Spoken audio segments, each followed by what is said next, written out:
Cat Black here. Guard the Yard, HBCU Homecomings.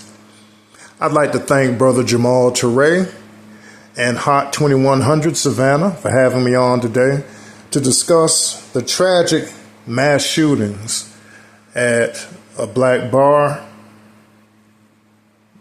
in South Carolina, as well as several acts of violent treason at HBCU Homecomings. Folks, if you're a Gen Xer or a movie aficionado, it's not the days of school days anymore.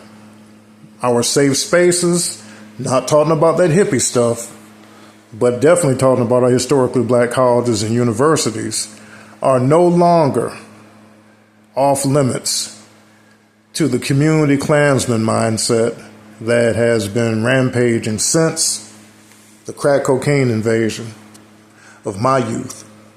Consequently, hashtag guard the yard.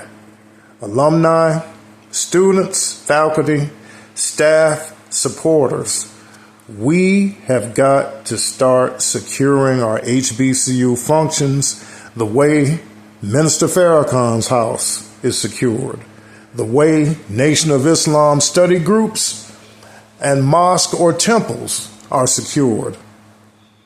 It's not enough to have dedicated professionals working campus security and campus law enforcement.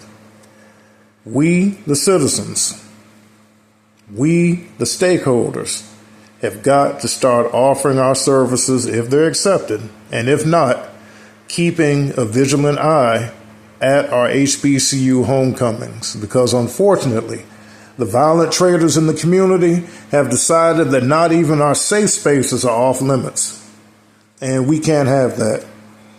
Our colleges, our universities have stood the test of time, and we should not let so-called YNs drag them down into the blood and fire that has consumed the inner cities where, ironically, many of our institutions are now located. I want folks to sit and just reframe for a second. I know that many of us are concerned about a society that's colonized us and demonized us, and that we in turn are not adding to the demonization of our young people, the percentage who are engaged in these activities, because once again, contrary to the left and right narrative, all young black people are not committing mass shootings. However, from a self-loving perspective, we know that a percentage are, and they must be stopped. You want wraparound services? You want to talk about root causes? That's fine. But we've got to be on watch for the violence, and especially the violence that kills and wounds dozens of our people. Please consider if a skinhead, a neo-Nazi, a Proud Boy, some would say all the above, did this at a black college, we would still be chasing his behind down the street, and rightly so. We cannot be selective in mobilizing against threats to our safety. If the threat is black, we mobilize. If the threat is white, we mobilize. If the threat is Martian, we mobilize. Self-love demands that we mobilize and organize to address threats to our persons and property. It's not the good old days. It's not school days. We can bring those days back. But right now, while somebody plays, somebody else needs to stand watch.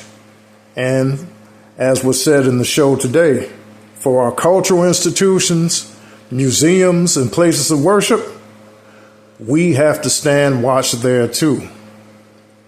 The days of being cast over in the corner where black criminals and white racists don't pay us attention are over.